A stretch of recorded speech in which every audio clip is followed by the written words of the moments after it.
Welcome into the spookiest episode of the Thunder Basketball Universe, presented by Coop Ale Works. It's Halloween. That means a lot of fun things are happening here, especially in the business office. If you're watching us on YouTube, you might notice that I'm wearing a pumpkin shirt, specifically Dwight Schrute from The Office, with his pumpkin head on. That's about as festive as I'll get today. But the office here, if you hear anything in the background, it's just because this is our Super Bowl really here at the Thunder Business Office. Yeah, we've got practice today, so I'm going as a reporter today for Halloween. But yes, we've got all sorts of stuff going on. I think we've seen people dressed up like Harry Potter. Oh my goodness. Star Wars themed. Yeah. What else do we have? So here? we've got the whole cast of Shrek walking around the office. Yeah. I've seen Princess Fiona. I've also seen Three Blind Mice. Oh, okay. So that's good. And they then, didn't see you, obviously. And then a couple of pigs just walked past our studio here. So if you hear any noise in the background, that's exactly what's going on. But Nick, there's something that we talked about on broadcast. Our last game. Oh, yes. Yeah. That we have. I feel like we need to resurface. It's very appropriate right now. Yeah. Okay. So I've been catching some flack for my choice of Milky Ways, but I just gotta say, it's such a smooth, delicious candy. Tell me something wrong with a Milky Way. Okay. There's nothing wrong with a Milky Way. Just a level so set. Good. Just a level set. The question. So we didn't have Taco Bell takes in our last game, which our broadcast crew. Chris Fisher, Michael Cage, me, and Nick, we live for this, okay? We love puns. We love getting in on Taco Bell takes. We didn't have Taco Bell takes in our last game in, and in Dallas. In Dallas, sorry. Yeah. Yes. And so instead, our producer was like, we're going to do our favorite Halloween candy. Nick's was Milky Way. Right. Which I didn't find offensive whatsoever. I thought it was a good It's a Snickers without the peanuts. Like, what do you want? I agree with that. I agree with that. And my choice was Starburst, which everybody jumped on me on. No. I have got your back. You and I are like Starburst buddies because we're the ones that have the correct opinion about which Starburst flavors are the best. Correct. Okay. Like yellow is bottom of the pile. Yeah. And I feel like everybody that's watching will agree with both of us that yellow is like supremely the worst. Okay. It obviously goes red, pink, orange, yellow. Exactly. Yeah. And Producer Matt Bishop says that pink is the worst somehow. I'm not sure what's going on with that. Sense. Okay, yeah. So, anyway, back to the question at hand. So Nick got a lot of pushback on his Milky Way decision, and it even went so far as to like getting back on the plane, Chris Fisher and Michael Cage. And by the way, those guys are usually like asleep by the time we get on the plane. They were fired up to talk about this. And I forget, theirs was like Twix. Snickers and Reese's Cups. Reese's Cups. Okay, Reese's Cups, pretty good. Yeah. That's a great choice. And Snickers, like a classic, but it's like, okay, it's a Snickers. Yeah. If I get a Snickers, I'm not going to grab it first in my Halloween candy bag. Right. I'm going to go for the Starburst if I see those. And then if I see a Milky Way, I'm choosing that over a Snickers. My thing is like, why do peanuts need to get involved in chocolate and candy? Yeah. If I want, I'm already had dinner. I got my protein. I'm here for the sugar. I don't want the savory in this candy. It's a reason why it's candy. That's why Payday. I don't understand a Payday. Like it's all peanuts. Right. Yeah. I know. Yeah. I don't get it. Yeah. So anyway, here's a fun thing. Just comment below your favorite Halloween candy.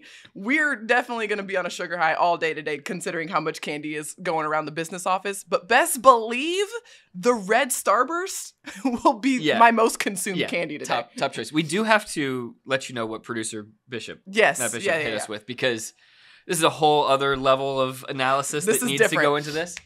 He gave us Kit Kats, peanut M&Ms, and bottle caps. Bottle caps.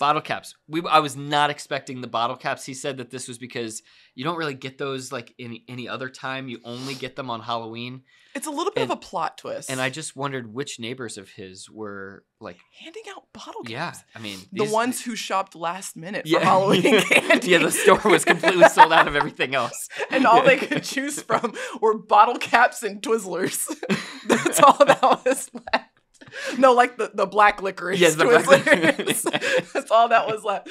But I'm glad you could appreciate the bottle caps, Mr. Matt Bishop, because those are not the ones I would reach for first. I was not expecting that answer. But there was a specific kind. It was the Coke bottle caps and the cherry. Which are the best bottle caps. And I shouldn't put any shade on, because I learned a phrase, and it's don't yuck my yum. You know, we should everybody should just like let everybody else enjoy what they enjoy. Like let's not like harass people too much. I know that we've been throwing shade at some things, but just to ease everybody's mind, we're not gonna really shame you for what you like. Don't yuck my yum. Yeah, exactly. Exactly.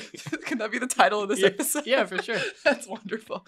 Okay, this is a perfect place for a break. We'll be right back. We're gonna be actually talking basketball right after this break. Don't go anywhere. Coop Ale Works is the proud sponsor of Thunder Basketball Universe. Brewers of the fan favorites F5 IPA and 99-calorie Ice Chest IPA. You'll find those and many more Coop beers at retailers across Oklahoma. Learn more at CoopAleWorks.com.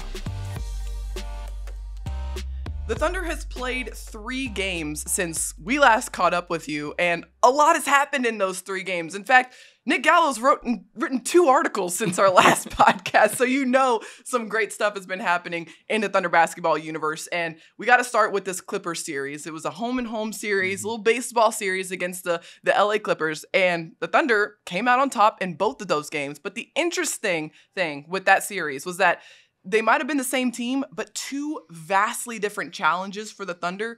Paul George was in the second game, didn't play in that first game. Shai was getting doubled heavily in the second game, not so much in that first game.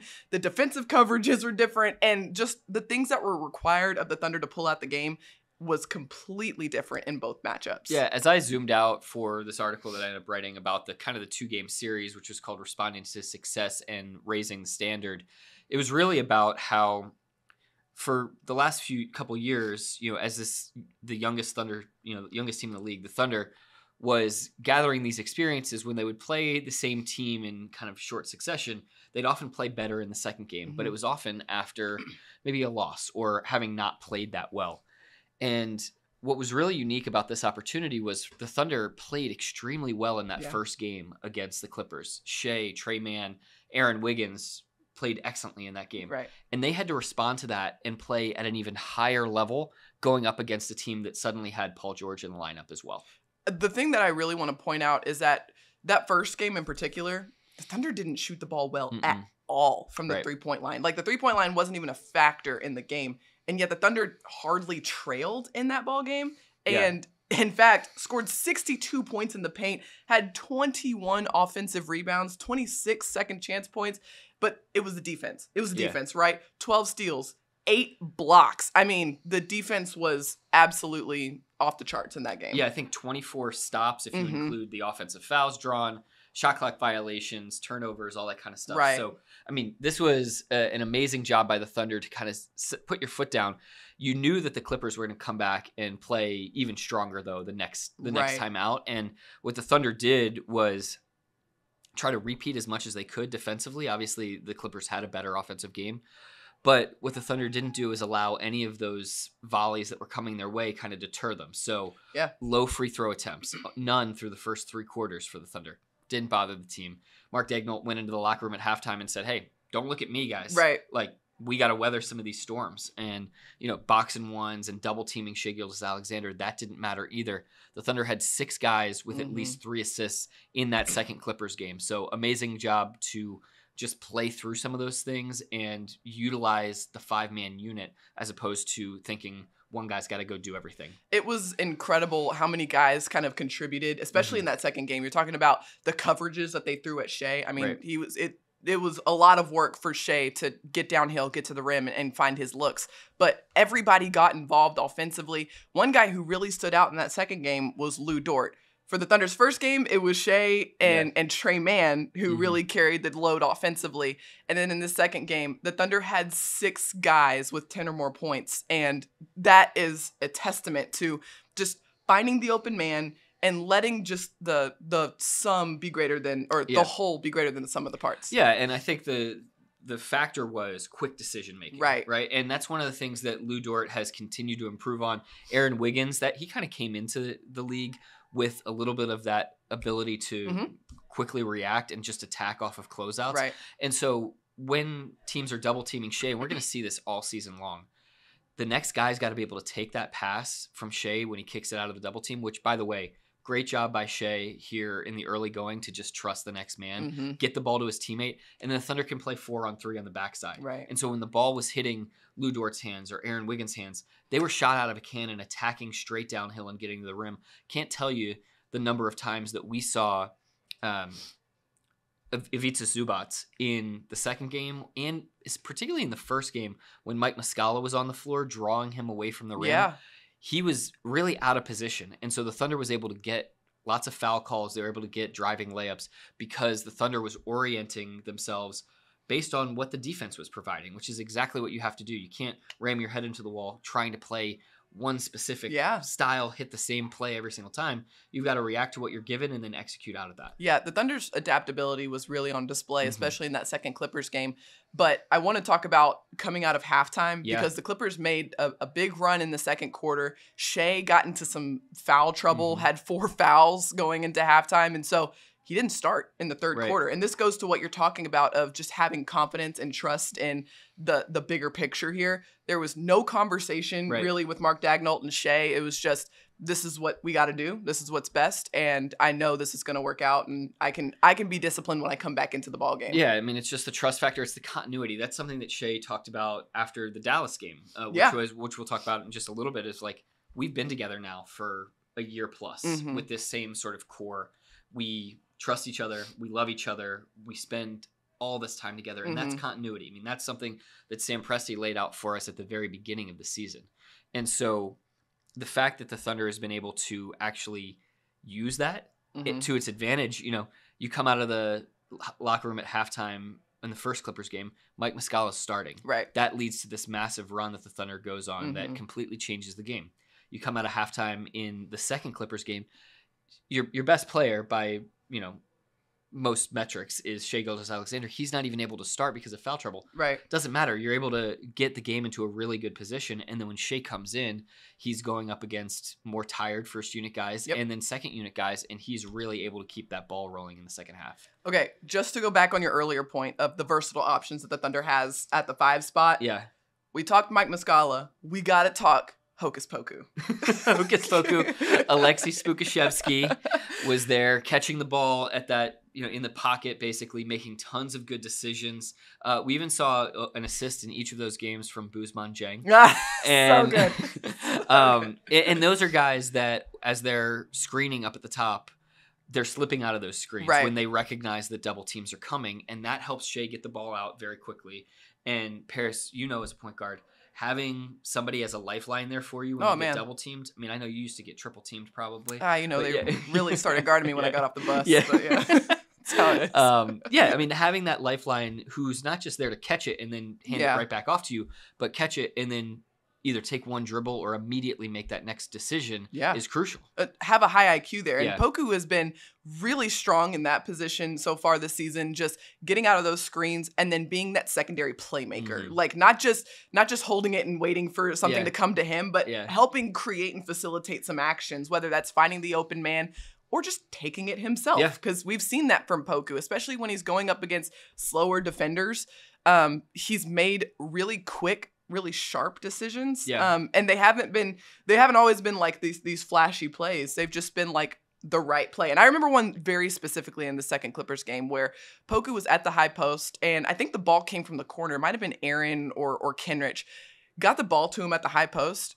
He was wide open. But I think it kind of shocked him how open he was. But he just caught it, took a second, and shot the ball, and it went in. And it was just like, that's the play. It's very simple, and you made the right one, and it's hitting singles. The game can become more simple when the decisions are much more obvious. And so when you're playing 4-on-3 on the backside, somebody is open. Or the passing lanes are wider. And so when you have, what do we talk about all the time? What you need is time on your side to make good decisions. And something that space does for you on the floor is provide you with more time and more clarity of like, what's the best decision here. And so that's what we're seeing from some of these Thunder playmakers. On the other end of the floor, Paris, I'd just like to add, before we really start talking about Dallas, when we'll definitely mention this. The Thunder is taking that time away from teams. You think about the pressure that Lu Dort in particular was able to put on Paul George, on Luka Doncic, and then the way that the Thunder filtered in other defenders like Darius Bazley, who is evaporating any space and any time and any gaps that these players on the perimeter have to get shots off. Aaron Wiggins, Kenrich Williams, when you're replacing those frontline defenders every single possession, you're putting somebody that's fresh up against a guy that is being drained of his energy. Like, just don't try to shoot a shot around. If Darius Bazley's on the floor, your attempts, it's like putting bars on a window. It's just like, it's not going to happen. He is phenomenal, especially to start this season. And we got to get into Dallas now, because this is a game where it required so much from the Thunder, because the team was down by 16 points with 4 minutes left in the fourth quarter. And this is a point that we should talk about, Gallo, because leads and, any cushion that you have in this NBA, in this iteration of the NBA, it can go away like just like that. Yeah. And that's something to keep in mind for, the Thunder, who has the most 15-point comebacks of any team in the NBA over these past 2 seasons, that if they're down big, you can never count them out. Just between the 3-point shot and just the relentlessness and perseverance of this group. But also, if a team is up big, like, don't get comfortable. Yeah. Because that lead can go. It's not safe. It's not safe. No, the 3-point shot is the great equalizer. The Thunder did an amazing job laying the groundwork early in that game to even give itself a chance. I mean, they went into the game against Dallas going up against the best offensive rated team in the league, 122.3 offensive rating. Sheesh. Luka Doncic had scored over 30 points in every single game. He did once again. But listen to these numbers from Dallas, who came in as one of the best defensive teams, or the best offensive teams in the league. 40% shooting from the field, 20% shooting from 3, just 8 of 40. And, they score 111 points in an overtime game. With an extra 5 minutes. And it took them into overtime to get to 100 points. Now, and this goes to show you how inevitable Luka Doncic is. But 2 nights after Lu Dort does an incredible job on Paul George and keeps him pretty locked down, I think to the tune of just 10 points maybe? Yeah, 10 points on 4 of 12 shooting. Yep. Luka Doncic, his shooting numbers from the field, 8 of 23, 0 for 6 from 3. Yep. Now, he scored 31 and had a triple-double.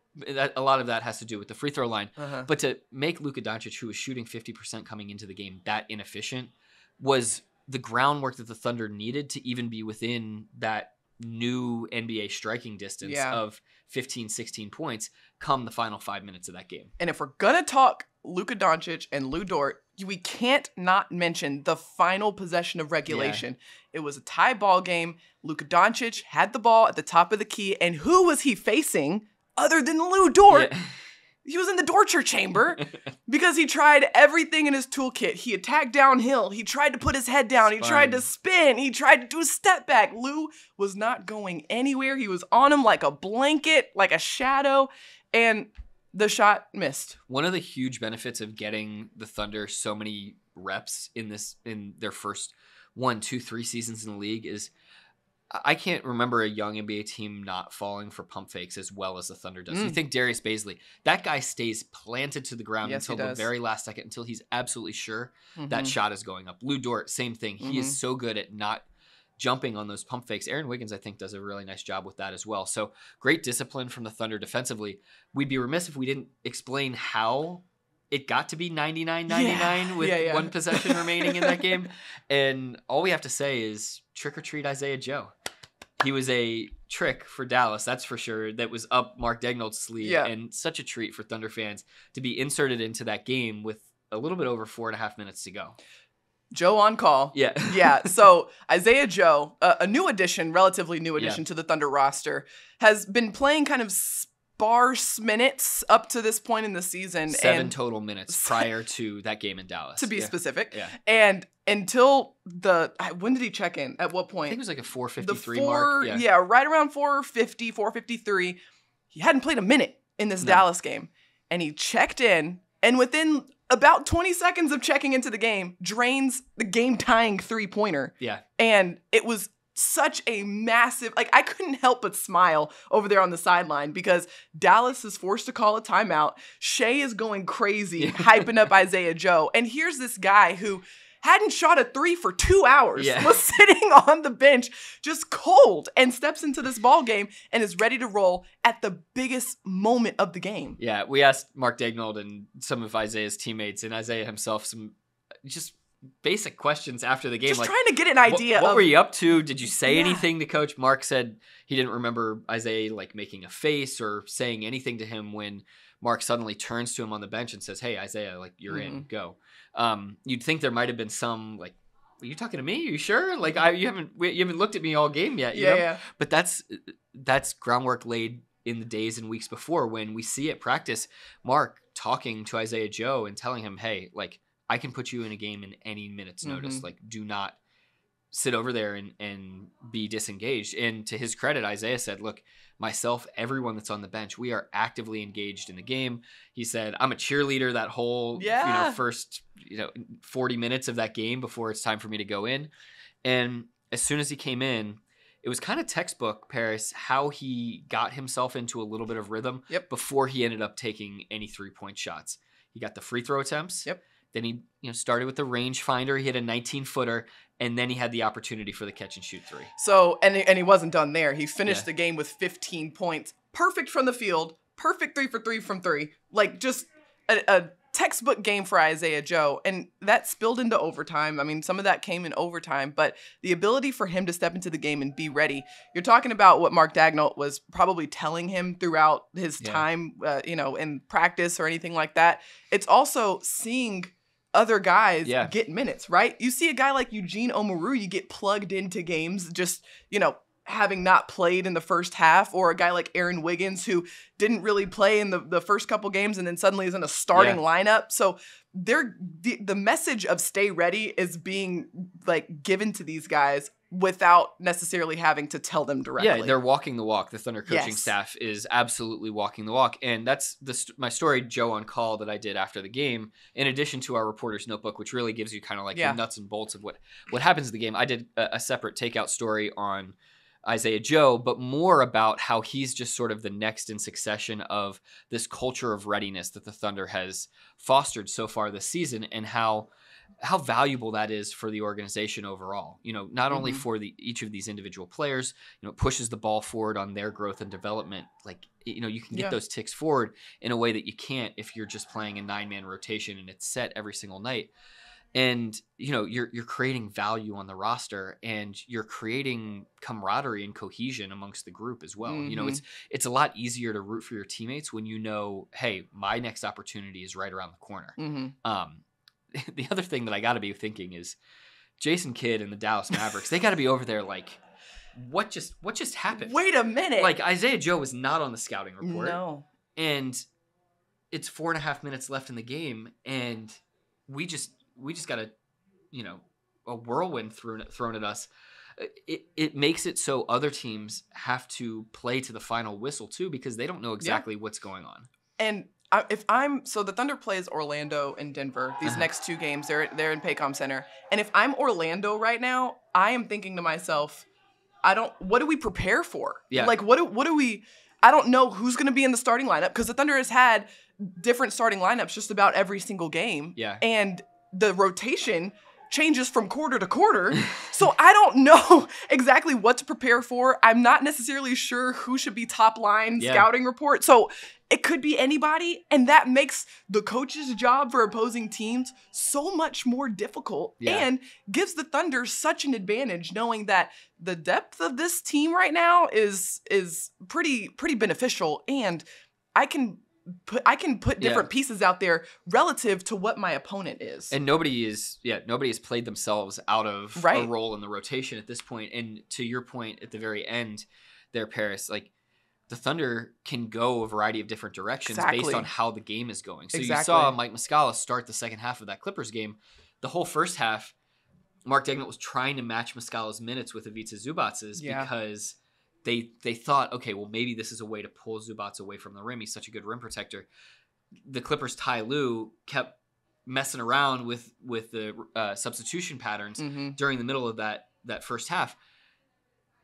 Lou kind of had to start Zubac to begin that third quarter, and so that's when Mark really was able to spring that matchup on him. Same thing with starting Alexei Pokusevski in the first Minnesota game, not starting him in the second Minnesota game. Like, you can go different directions based on what you think you need and maybe what you're trying to pull on the other team as well. Yeah, and another example of this is the Thunder's efforts on Luka Doncic, right? Like, it was definitely Lou for like a vast majority of it, but you got Darius Bazley. Like, and Lou and Darius are two very different types of players, right? Like, Lou is a fire hydrant type guy, and Darius is just like length and wingspan and athleticism. And so you throw different looks at these guys, and that's another advantage that the Thunder has in their pocket. Well, and you could play Lou Dort like almost straight up on Luka, in which they tried to do. I mean, they really focused on kind of trapping the ball screen quickly and then getting Lou back on the ball and getting because Dallas throws so many guard-to-guard screens against Luka. They try to get those slip-outs for three-pointers at the top of the key. So, like, in that situation, if Trey Mann was coming over in that screening action, he was busting back as quick as he could to get back in front of Reggie Bullock or Josh Green or whoever it was. In the second unit, what the Thunder did that was pretty clever is, like, when you had Darius Bazley and Kenrich Williams and Aaron Wiggins and some of these longer guys who are more switchable in that second group, you could just switch those screening actions in front of Luka if you wanted to. And that is a completely different look than what you were getting. So it's really great recognition, especially early on, especially for such a young team. It's not just recognizing opposing personnel, it's recognizing your own personnel too. So in that screening action, you got to know, hey, is this a matchup we want to switch on? Or, hey, if Lou's on the floor, we got to get back to ball. And we got to get back to man as quickly as possible. And that's creating kind of that critical thinking that the Thunder wants to have in the ball game. Because you can always just throw the scouting report in the coverage. Like, hey, we're switching on these. Hey, we're in drop. Hey, we're in a zone. Or you could say, go out there and play basketball.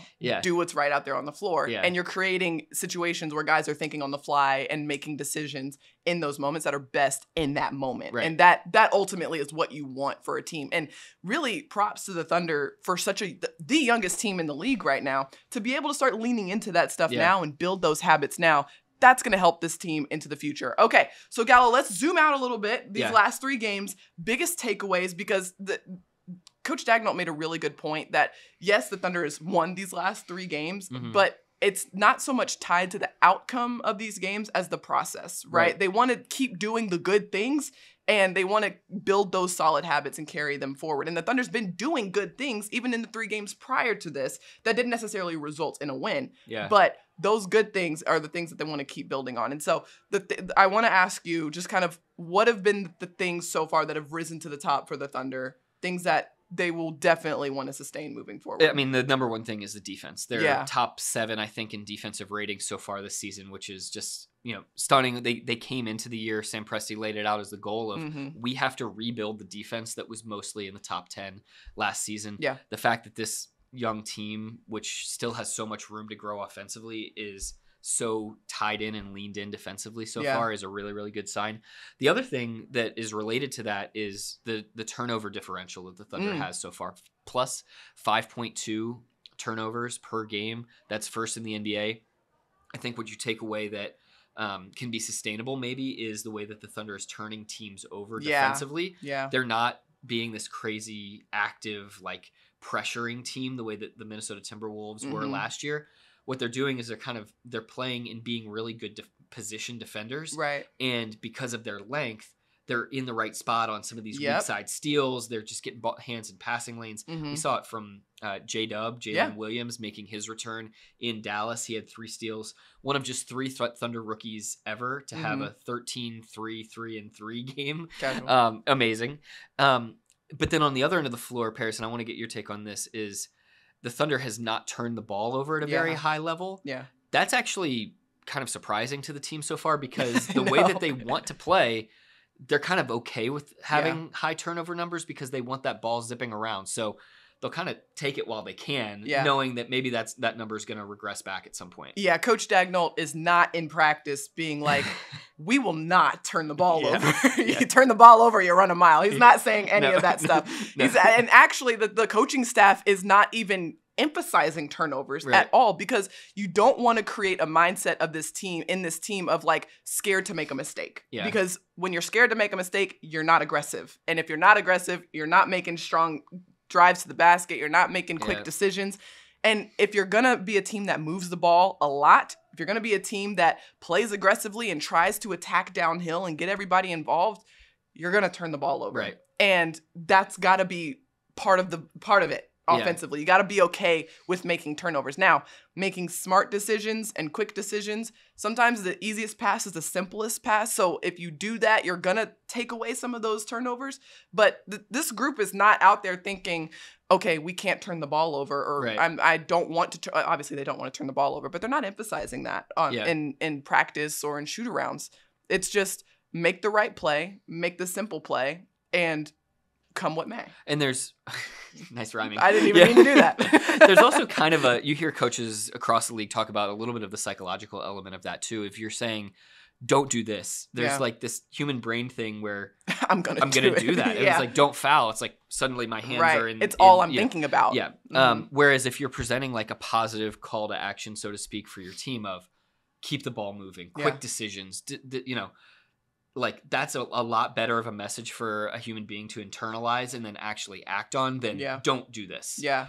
So I would just say, like, there's a lot that's going into the intentionality of how the Thunder is honing some of these early skills. And the great part about it is most of these guys are 20, 21, 22 years old, and they're now getting to places where they can elevate the bar a little bit more, raise the standards a little bit more, as opposed to, just getting a foundation of like, what are we doing here? Right. Right. Like, and if the turnover numbers start to grow, if they, for the next 3 games, suddenly they're averaging a few more turnovers than we've seen before, it's not necessarily a result of sloppiness. It could actually be a good thing. Exactly. Yeah. It could mean that the aggression on the offensive end has picked up, or the ball movement on the offensive end has picked up. And when you do that, you open the door to more turnovers. Yeah. So they're not necessarily a bad sign per se, but it could be a good thing in that sense. But so far, that has been really encouraging. I can't believe we got this far into the podcast without talking about this. But your first point about the defense was my favorite part of these last 3 games. The charges drawn. Oh my gosh. How did we go this far without talking about the fact that the Thunder has drawn the most charges in the NBA up to this point? Before the Dallas game, and the reason I'm mentioning this is because I did my hit on the Thunder or on the Bally Sports Oklahoma broadcast on the charges drawn so far for the Thunder. It was 9 charges drawn up to that point. The Thunder drew like 5 more against Dallas. I think it's 5 because I completely lost track. By the time I did my hit, they already had 4. And that was under 3 minutes in the first quarter. In the first quarter. Then they hadn't even played 12 minutes of basketball, and they drew 4 offensive fouls. So here's the totals of offensive fouls drawn by Thunder players so far this season. Lu Dort with 9. Kenrich Williams with 6. Eugene Omoruyi with 2. Trey Mann with 2. Shea, Aaron Wiggins, J-Dub, and Jay Will each have drawn 1 offensive foul as well. It's unbelievable. Really incredible stuff. Not all of those are charges. A lot of those, particularly Dort's, are fighting through screens. Yeah, exactly. Yeah. I mean, those are like, they should put a TM next to that when you get an illegal screen. Yeah. It should be like sponsored by Lu Dort, because we asked him, and he like, so good. We asked him how many screens he went through in the Dallas game, because that's all that Dallas does is like they run screens at Luka Doncic all night. And Lou just kind of like sighed and sank into his chair. Like, I have no idea. Started stretching his neck a little bit, like I'm gonna be sore a little tomorrow. But and that's why you get a guy like Lu Dort and you sign him to a long-term contract, because he's got the physicality. I mean, he's got the shoulders to bust through those screens. 100%. And that's amazing. What stuck out the most to me, obviously Lou is going to be top of the list because he led the NBA in charges last season, and he's just always going to be that guy. Yeah. It's the list of guys. It wasn't just Lou. It wasn't just Kenrich. You mentioned Jalen Williams. You mentioned Trey Mann. You mentioned, who else is on that list? Kenrich. You've got Shea's got Shea one. is on that list. I mean, they've I think 21 offensive fouls drawn in 6 games. So here's the lesson here. everybody on this Thunder team is willing to take a charge. Yeah. Here's why that's huge. The Thunder 23, excuse me. Yeah. 23. Yeah. The Thunder doesn't, here's why, the big takeaway is that the Thunder doesn't necessarily have like a shot blocker at the rim. No. They've got Darius Bazley, who is out there deterring shots left and right and swatting away jump shooters. But they don't have just like this massive rim protector. So they have to be physical around the rim. They've got to be able to do that.